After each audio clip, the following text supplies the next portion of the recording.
ഒരു ഉപ്പ മോന്റെ കൈയും പിടിച്ച് പ്രവാചകരുടെ അടുക്കൽ വരുന്നൊരു രംഗമുണ്ട്.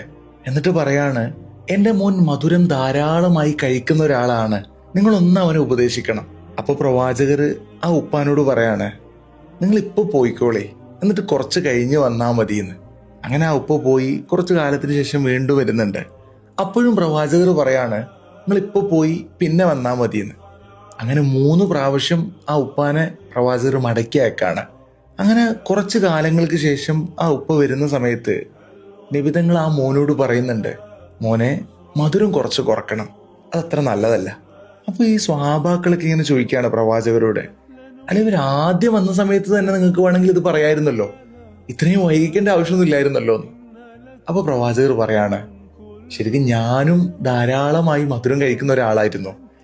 ഞാനിങ്ങനെ കുറച്ച് ദിവസമായിട്ട് മല്ലേ ഇങ്ങനെ കുറച്ച് വരുന്നുണ്ട്. അപ്പൊ ഞാൻ ആദ്യമായിട്ട് എൻ്റെ ജീവിതത്തിൽ പ്രാവർത്തികമാക്കിയിട്ടാണ് ഈ മോനെ ഉപദേശിച്ചിട്ടുള്ളത് എന്ന്. എന്താ അല്ലേ, ഒരു കൊച്ചുകുട്ടിയോട് പോലും സ്വന്തം ജീവിതത്തിൽ പ്രാവർത്തികമാക്കിയതിനു ശേഷമാണ് പ്രവാചകർ ഉപദേശിച്ചിട്ടുള്ളത്.